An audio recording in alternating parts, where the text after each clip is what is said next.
Halo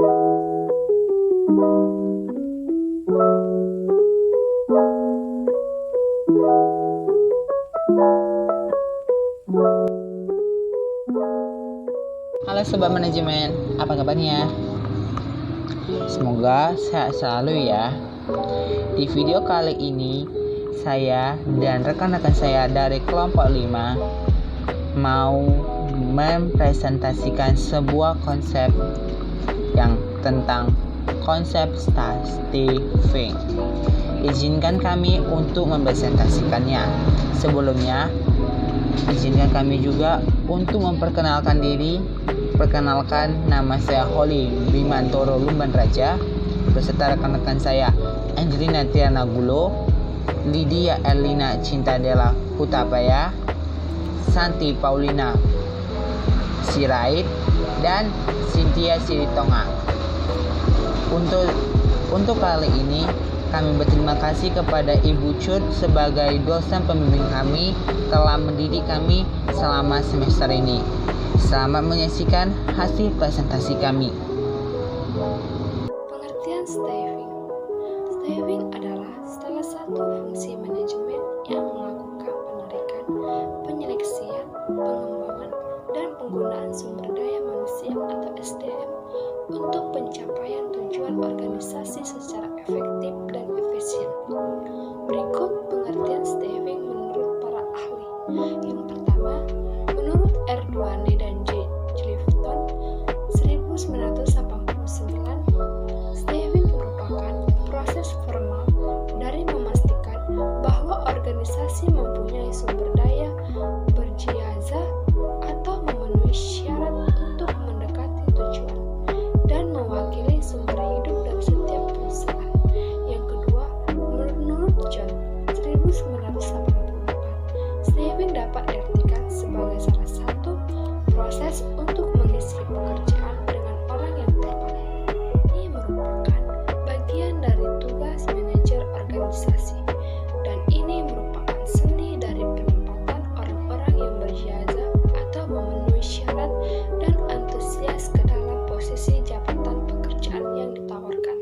Yang ketiga, menurut T. Hani Andoko, penyusunan personalia atau starving adalah fungsi manajemen yang berkenan dengan penarikan, penempatan, pemberi latihan, dan pengembangan anggota-anggota organisasi. Yang kedua, langkah-langkah proses staffing. Langkah-langkah proses staffing ini mencakup yang pertama, perencanaan sumber daya manusia yang dirancang untuk menjamin pemenuhan kebutuhan personalia organisasi. Yang kedua, penarikan yang berhubungan dengan pengadaan calon-calon personalia segaris dengan rencana sumber daya manusia. Yang ketiga, seleksi mencakup penilaian dan pemilihan di antara calon-calon personalia. Yang keempat, pengenalan dan orientasi yang dirancang untuk membantu individu-individu yang terpilih menyelesaikan diri untuk lancar dengan latihan dan pengembangan. Proses penyusunan personalia. Proses penyusunan personalia atau staffing process dapat dipandang sebagai serangkaian kegiatan yang dilaksanakan terus-menerus untuk menjaga pemenuhan kebutuhan personalia organisasi dengan orang-orang yang tepat dalam posisi-posisi tepat pada waktu yang tepat. Adapun langkah-langkah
Tujuan latihan dan pengembangan karyawan adalah untuk memperbaiki efektivitas kerja karyawan dan mencapai hasil-hasil kerja yang telah ditetapkan. Peningkatan efektivitas kerja dapat dilakukan dengan latihan atau training dan atau pengembangan. Latihan dimaksudkan untuk memperbaiki penguasaan, keterampilan-keterampilan, dan teknik-teknik pelaksanaan pekerjaan tertentu, terperinci dan rutin. Sedangkan pengembangan lebih luas, ruang lingkupnya dalam meningkatkan kemampuan, sikap dan sifat-sifat kepribadian, serta penyesuaian diri dengan kemajuan teknologi.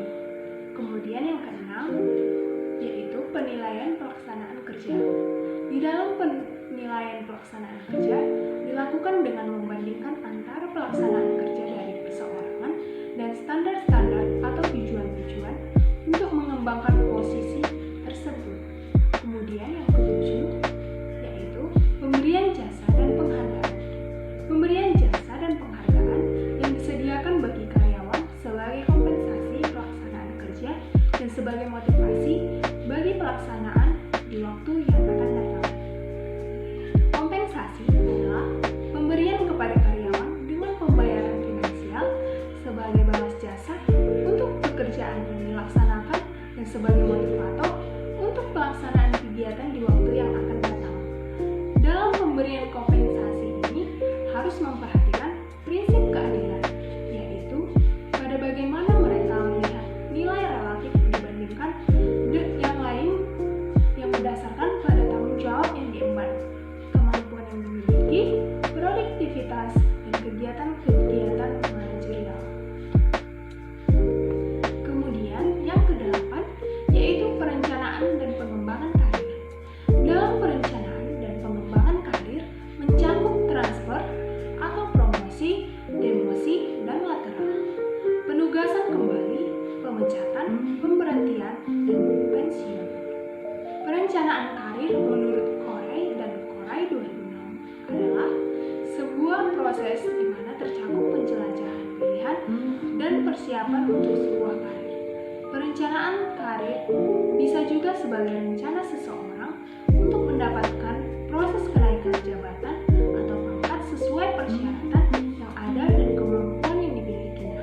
Jadi, perencanaan karir adalah usaha untuk membuat rencana jenjang apa saja yang akan kita duduki di perusahaan yang kita incar. Materi yang keempat yaitu elemen utama perencanaan dan pengembangan karir. Elemen utama perencanaan dan pengembangan karir terdiri dari 3. Elemen yang pertama yaitu pengetahuan, di mana pengetahuan ini meliputi tujuan yang telah jelas setelah mencapai pendidikan. Elemen yang kedua adalah sikap. Apa sajakah yang termasuk dalam sikap itu? Pertama, cita-cita apa yang akan kamu capai agar sesuai dengan pendidikan yang kita ambil? Apakah kamu akan menjadi guru selepas mengambil jurusan keguruan?